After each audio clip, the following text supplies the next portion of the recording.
որակվել քրեական օրենսգրքի այլ հոդվածով, ապա իրավասու է մեղադրանքի լրացմանը կամ փոփոխման ուղղված քայլեր ձեռնարկել։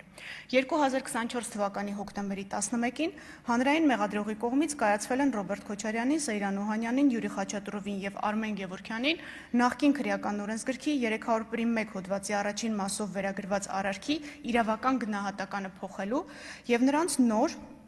արդեն նույն օրենսգրքի 309 հոդվածի 3-րդ մասով, որը համապատասխանում է գործող քրեական օրենսգրքի 441 հոդվածի 2-րդ մասի 5-րդ կետին, մեղադրանք ներկայացնելու մասին որոշումներ։ 2025 թվականի նոյեմբերի 24-ին դատարանը հանրային մեղադրողին ժամկետ է տրամադրել նշված որոշումները քրեական դատավարության օրենսգրքի պահանջների պահպանմամբ կազմելու եւ ներկայացնելու համար։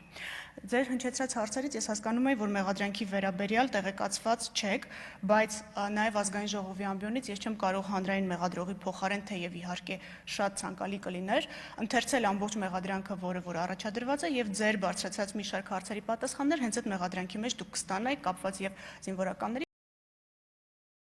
մասնակցության հետ կապված եւ որոշակի դրվագների հետ կապված, որոնք տվեցիք նախաքննության մարմնին, բայց նշեմ, որ առաջիկայում դատարանը արդեն մեղադրողին հնարավորություն է տալու ներկայացնել, այսինքն դատարանում ընթերցել այն մեղադրանքը, որը առաջադրված է իմ կողմից նշված անձանց, եւ ըստ էության արդեն հնարավորություն կունենա հանրությունը ծանոթանալու դատարան ուղարկված մեղադրանքի բովանդակությանը։ Ցավոք սրտի, մինչ այս պահը մենք որպես հանրության ներկայացուցիչներ զրկված ենք եղել այս հնարավորությունից։ Վստահաբար դատարանի հետ կապված հարցեր կլինեն, բայց ձեր թույլտվությամբ ես ներկայացնեմ երկու այլ գործառույթի հետ կապված դատախազության այս ընթացքում կատարած աշխատանքը։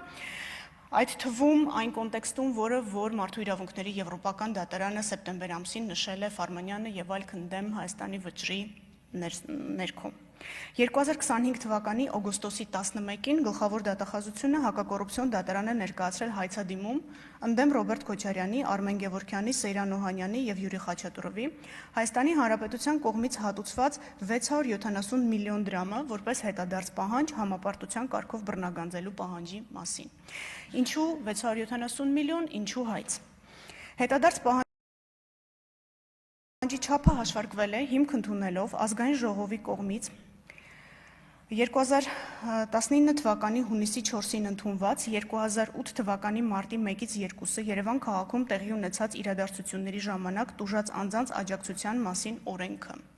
Վստահ եմ ազգային ժողովի падգամավորները կհիշեն նախաձեռնությունը, կհիշեն քննարկումները, որոնք տեղի են ունեցել ազգային ժողովում, եւ դրա հիման վրա կառավարությունը 2019 թվականի օգոստոսի 8-ին ընդունեց որոշում, որով Արդարադատության նախարարությունը արդեն հետագայում փոխհատուցումներ կատարեց եւ փոխհատուցումների հանրագումարը, որը մեր խնդրանքով Արդարադատության նախարարության գլխավոր քարտուղարի կողմից 2024 թվականի հոկտեմբերի 25-ին տրամադրվել է դատախազությանը։ Պարզ է դառնում, որ մարտի 1-ից 2-ը Երևանում տեղի ունեցած իրադարձությունների ժամանակ տուժած անձանց մինչ 2024 թվականի հոկտեմբերի 25-ը տրամադրված աջակցության չափը կազմում է 670 միլիոն դրամ։ Գլխավոր դատախազությունը նաև ներկայացրել է հայցի ապահովման միջոց կիրառելու վերաբերյալ միջնորդություն, խնդրելով հայցագնի 670 միլիոն դրամի չափով արգելանք դնել պատասխանողներ Ռոբերտ Քոչարյանին, Արմեն Գևորգյանին, Սեյրան Օհանյանին, Յուրի Խաչատուրովին պատկանող գույքերի վրա։ Հակակոռուպցիոն դատարանի 2025 թվականի օգոստոսի 13-ի որոշմամբ հայցադիմումն ընդունվել է վարույթ։ Հայցի ապահովման միջոց կիրառելու վերաբերյալ միջնորդությունը բավարարվել է։ Սա նշանակում է, որ հայցապահանջի չափով նշված անձանցից համապարտության կարգով բռնագանձման ենթակա գումարը սառեցվել է։ Նաև կցանկանամ նշել, որ ոչ դիտավորյալ, բայց կարծես թե այդպես է ստացվել, որ նույն օրը 2025 թվականի օգոստոսի 11-ին գլխավոր դատախազի, այսինքն իմ որոշմամբ, վերացվել է 2008 թվականի մարտի 1-ի դրությամբ ոստիկանության պետի տեղակալի պաշտոնը զբաղեցրած Սաշա Աֆյանի նկատմամբ քրեական հետապնդում դադարեցնելու մասին 2020 թվականի հունվարի 30-ի որոշումը։ Մարտի 1-ի գործով հիմնավորվել էր, որ Սաշա Աֆյանը, ով 2008 թվականի փետրվարի 12-ին նշանակվել էր կառավարության առընթեր ոստիկանության պետի տեղակալի պաշտոնում, 2008 թվականի մարտի 1-ին Անցնելով իր պաշտոնեական լիազորությունները, այլ անձանց հետ հանցակցությամբ կազմակերպել է ոստիկանության տարբեր ստորաբաժանումների կողմից բռնության եւ հատուկ միջոցների գործադրմամբ զուգորդված Երևան քաղաքի Ազատության հրապարակում նստացույց անող խաղաղ ցուցարարներին ցրելու, ապա քաղաքի կենտրոնական հատվածներում նրանց կուտակումները, հնարավոր ցույցերն ու հավաքները բացառելու գործողությունները, որպեսզի գործողություններով անձանց իրավունքներին եւ օրինական շահերին, հասարակության եւ պետության օրինական շահերին պատճառվել է էական վնաս։ Գլխավոր դատախազի որոշմամբ արձանագրվել է, որ ոստիկանության պետ Հայկ Հարությունյանը 2008 թվականի փետրվարի 29-ի երեկոյան հրավիրել է խորհրդակցություն, որի ընթացքում ստորաբաժանումների ղեկավարներին հրամայել է ցրել Երևան քաղաքի Ազատության հրապարակում գտնվող խաղաղ ցուցարարներին եւ արգելել հիշյալ հրապարակում հավաքների անցկացումը։ Նշված խորհրդակցությունից հետո փետրվարի 29-ի լույս մարտի 1-ի գիշերը ոստիկանության պետի տեղակալ Սաշա Աֆյանը տագնապով ոստիկանության Երևան քաղաքի վարչության ՊՊՑ գնդում է հավաքել հիշյալ գնդի ծառայողներին, որից հետո գնդի ղեկավարությանը կարգադրել է անձնակազմին զինել հատուկ միջոցներով եւ Ազատության հրապարակում նստացույց անող խաղաղ ցուցարարներին ցրելու համար անձնակազմը տեղափոխել հիշյալ հրապարակ։ Առավոտյան 6:30-ի սահմաններում ոստիկանության շուրջ 1200 ծառայող, այդ թվում ոստիկանության Երևան քաղաքի վարչության ՊՊՑ գնդի ծառայողները տեղակայվել են Ազատության հրապարակին հարակից փողոցներում, որից հետո ոստիկանության Երևան քաղաքի վարչության ՊՊՑ գնդի ծառայողները Սաշա Աֆյանի կազմակերպմամբ ոստիկանության մասին օրենքի 29 հոդվածով նախատեսված ֆիզիկական ուժ եւ հատուկ միջոցներ գործադրելու հիմքերի բացակայության պայմաններում մուտք են գործել հրապարակ։ Ակնհայտորեն դուրս գալով իրենց լիազորությունների շրջանակից, որը զուգորդվել է բռնության, ֆիզիկական ուժի եւ հատուկ միջոցների ապօրինի գործադրմամբ։